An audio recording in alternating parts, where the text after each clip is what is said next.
On today's Locked On Royals podcast, the MLB Trade Deadline has come and gone this week. No more moves to be made around baseball that's outside of your own system. How should the Royals pivot? I think it's simple. You have to let the kids play the rest of the way, and that can help you in the long run. All that and more coming up on today's Locked On Royals podcast on the Locked On Podcast Network, your teams every day.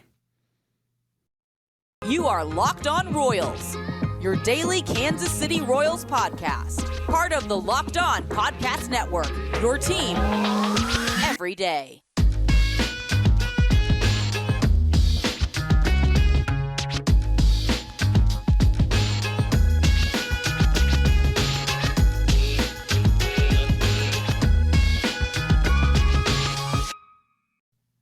Let's get it going on the Locked On Royals podcast, on the Locked On Podcast Network, your teams every day.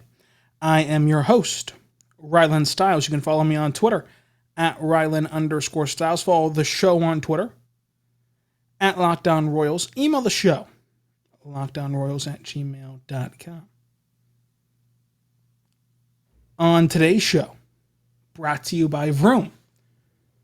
Vroom can help you buy a car entirely online and have it delivered straight to you, so you never have to go to a dealership again.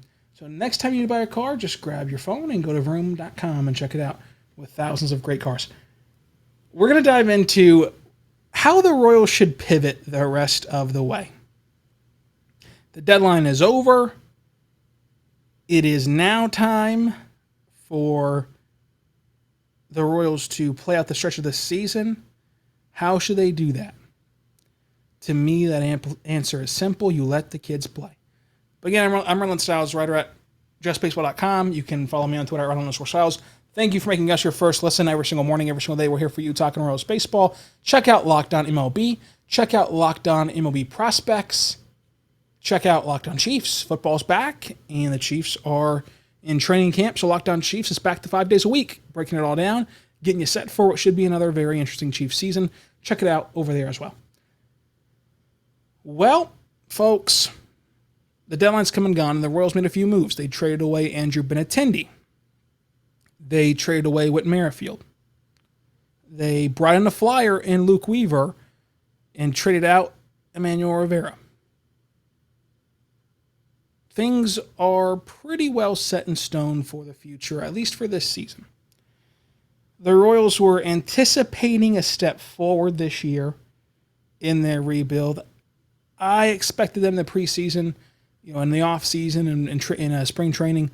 I anticipated that they'd be about, 5 games out of the wild card with more wild card spots than ever. Yeah, they're 14 and a half games out. Obviously, things have not gone according to plan. Things have not gone the way we anticipated. So the Royals take a step back in their rebuild, and now they're trying to adjust. Now they're trying to regroup and get back on that rebuild track. So with that being said, how should the Royals pivot and utilize these last few weeks of the season properly as they sit 47-64? You have to play the kids. In my opinion, the rest of this year should be all about playing the youngsters. It should be all about playing Bobby Witt Jr., playing MJ Melendez, playing Nick Prado, playing Vinny, playing Massey. That's how you should treat this year, because those are the guys who are going to get this back on track. I'm sorry to Sebastian Riviera. He's not going to factor in long-term. I'm sorry to Ryan O'Hearn. He's not going to factor in long-term. I'm sorry to Hunter Dozier. He's not going to factor in long-term. Michael A. Taylor. He's not going to factor in long-term. The guys that need to see everyday opportunities are MJ Melendez, Bobby Witt Jr., Vinny Pasquantino, Nick Prado, Michael Massey, Kyle Isbell, Nate Eaton. Those are the guys you need to see every single day. And you can fill out the lineup card around them however you please. Throw in a Salvador Perez. Obviously, he's your leader. He is your best player and one of the best players in franchise history. Throw him in the lineup. But the locks of this lineup every single day should be MJ Melendez, Bobby Witt Jr., Vinny Pasquantino, Salvador Perez, Nick Pratto, Michael Massey, Kyle Isbell, Nate Eaton. Figure it out from there. Whatever you have remaining, throw them in the lineup, see if it fits. If it doesn't fit, who cares? You're going to lose games anyway. You are trying for the lottery odds. You're trying to tank anyway. To me, for this thing to get back on track, those guys need to be ready for next year. Because, folks, MJ Melendez is going to be 23 next year, again, 24. Bobby Witt Jr. is going to be 22 next year. Vinny, when next year, gets underway, will be 25. Nick Pratto next year gets underway is going to be 24. Michael Massey gets underway next year, he'll be 24. These guys aren't getting any older, right? The time is now. You've got 5 years left of Bobby Witt Jr. You can't afford many more like this, or else you're going to waste away his tenure in Kansas City. So for you to maximize these 5 years, they have to get the opportunity. They have to get the at-bats. They have to get the experience. And they have to have enough film to review for the offseason. They have to have enough in their memory bank.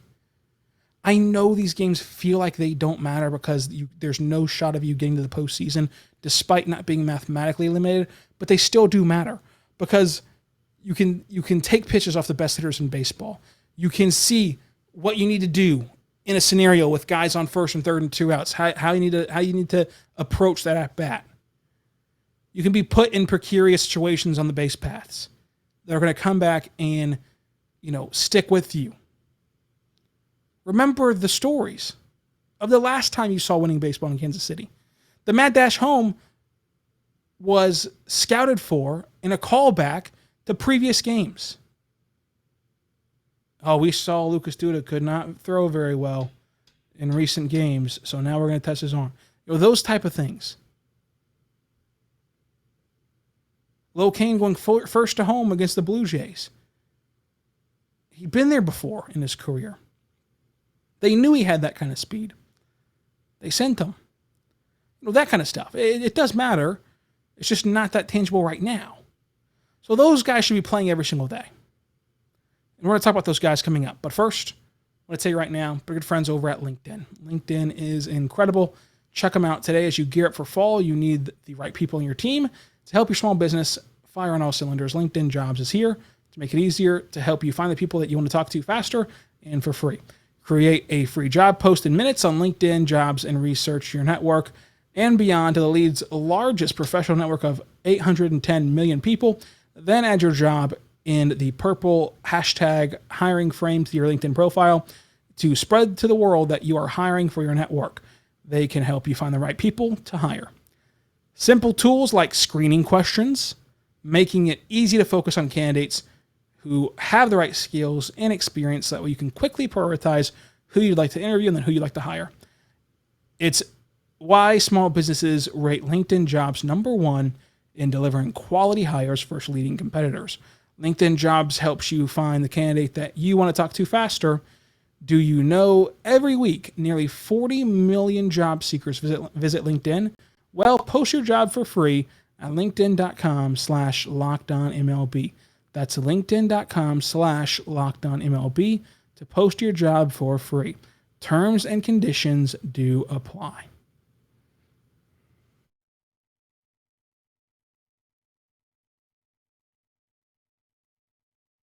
We are back on the Locked On Royals podcast, on the Locked On Podcast Network. It's your teams every day.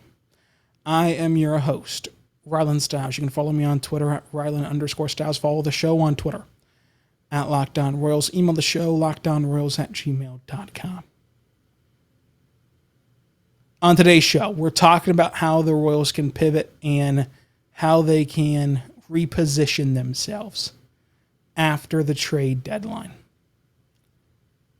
And for me, it's simple. You let the kids play. Again, thank you so much for making Locked On Royals your first listen every single morning, every single day. We're here for you, talking Royals baseball. For your second listen, check out Locked On MLB and Locked On MLB Prospects to see what the Royals got back in these trades and hear from our prospect guru, Lindsay, and he'll tell you what's going on. So the big two are Bobby Witt and MJ Melendez, although, of course, we cannot discount Nick Prado and Vinny either. But Bobby Witt Jr., the expectations for him were sky high. Number one prospect in baseball, battling it out with him and Adley Rutschman, of course. But by the end of the off season this year, he found his way to the number one spot. He was supposed to revolutionize this Royals organization. He was supposed to win Rookie of the Year in a very crowded and talented rookie field for baseball with Jeremy Pena, Bobby Witt Jr., Julio Rodriguez, Adley Rutschman. And he hasn't had that season. He's been good. He's been really good for a rookie. But he hasn't been all-star good, which Julio Rodriguez was. He hasn't been on the main stage home run derby good, which Julio Rodriguez was, hitting 16 home runs, 18 home runs. And the bottom line is Julio Rodriguez has 135 OPS plus. Bobby Witt Jr., on the other hand, has 110. So still 10 above average. But Julio Rodriguez has been on a different planet this year, and he's going to win Rookie of the Year. And he had that huge pop breakout where Bobby Witt Jr. had a good rookie season. Make no mistake, there should be zero shame in Bobby Witt Jr.'s rookie season. He just didn't have the historic season that we thought he would. And there's a reason why a lot of these guys haven't been historic. But the bug caught Julio Rodriguez quicker than it caught Bobby Witt Jr. And again, Bobby Witt Jr. has been fantastic this year. But for the Royals to be competitive and for the Royals to be good this year, they needed historic from Bobby Witt Jr. They needed not career low from Whit Merrifield. They needed, a healthy Alberto Mondesi. They needed a healthy Salvador Perez. They needed a better pitching staff, right? But nonetheless, Julio Rodriguez is the reason why the 2022 Mariners sit right now in second place of the West and in the wild card spot right now to snap their playoff drought and currently have an 87% chance, according to BaseballReference.com, to make the postseason with 57 wins already. He's the reason why. So Bobby Witt Jr. will not win Rookie of the Year this year, and he did not have that historic season, but he still had a very great one. And he's still in line to make a leap in year two. And he's still in line to carry the Royals organization. He's still in line to be one of, if not the best player we've ever seen in Kansas City this side of George Brett. He is still that good. And you can still see the flashes of that this year. He has 15 home runs at the shortstop position. He almost has a 1 WAR as a rookie through 95 games. You can see it. You can see the potential there. MJ Melendez has played better in the outfield than you can ever imagine. Plays good catcher. 10 home runs in 74 games for him. His OPS plus is 101. These two guys are going to be the faces of the Royals moving forward. It's hard for your face to be a pitcher, and none of these pitchers warrant that. But these two guys are going to be your face. You need Vinny, you need Nick Prado, you need one of those guys to pan out. You need one of those guys to hit it big. And then you got to get serviceable return, around them. But you've got to put them in positions to succeed. You've got to put them in positions to be uncomfortable and adjust. Because they need to make the adjustments this year and next year. Because, again, we're now, if you're the Royals, battling on a 5-year window. By the fact that you did the right thing and you had Bobby Witt Jr. up day one in Kansas City. You're now fighting against a 5-year window. Because if Bobby Witt Jr. is who we think he is, if he's even Eric Hosmer, who we talked about yesterday and dissected yesterday, in terms of, level of play good, if he's even that good, you can't re-sign him. You won't be able to re-sign him. He'll just be priced out. At a premier position and as a premier player, he'll be priced out. So it's important that the Royals get this rebuild back on track fast because you've only got 5 years to work with.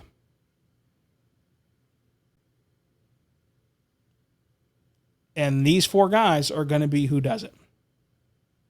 These 4 guys are going to be who you lean upon in the future.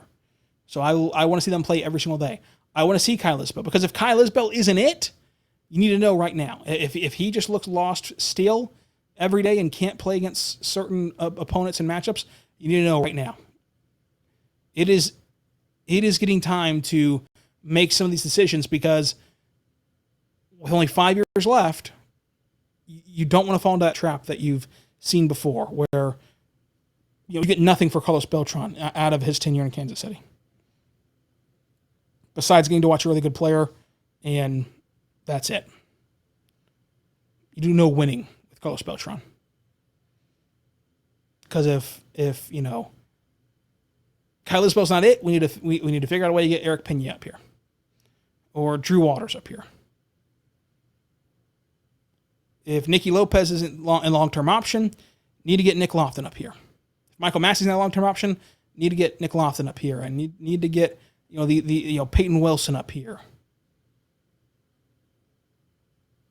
Who knows what's going on with Asa Lacy? I mean, this guy is he's been dreadful in his minor league career, to say the least. He's fallen off a map.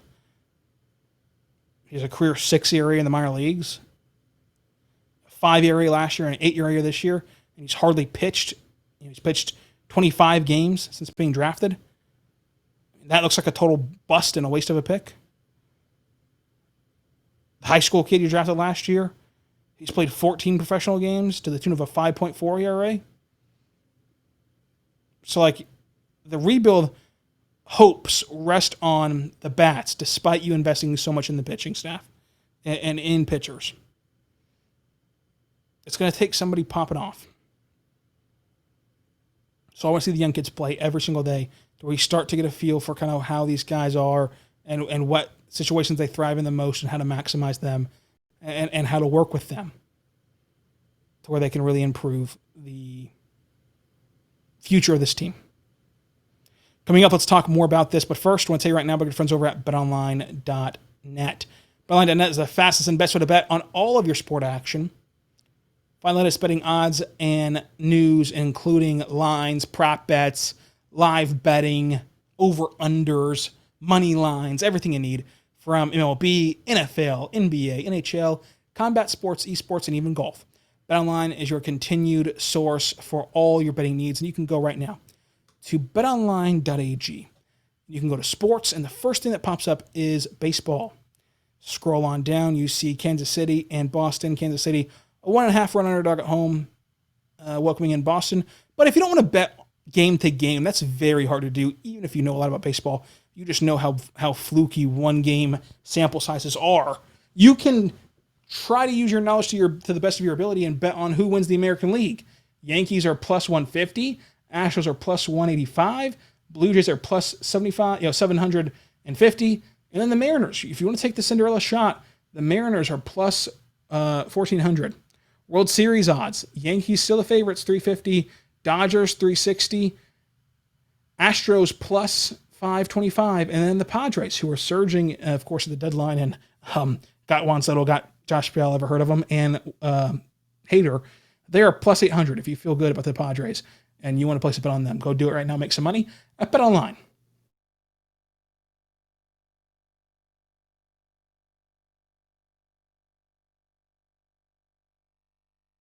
We are back on the Locked On Royals podcast, on the Locked On Podcast Network, your teams every day. I am your host, Rylan Stiles. You can follow me on Twitter at Rylan_Stiles. You can follow the show on Twitter at Locked On Royals. And on today's show, we're talking about the kids. Let me know who you think would be the best player of this group. Obviously, Bobby Witt Jr. should be everyone's number one, but besides Bobby Witt Jr., who are you most excited about in the future? Is it MJ Melendez? Is it an easy answer? Or is it Prado? Or is it Vinny? Who is it for you that you're very, very excited about? Look, this season did not go the way we expected, but for the future, you're watching these 4 young studs. You're watching these 4 kids try to grow and develop. You're watching them improve every year. In every at-bat, in every game, in every week. And hopefully they improve over the course of the next few seasons. And hopefully they're the group that drags the Royals out of this place.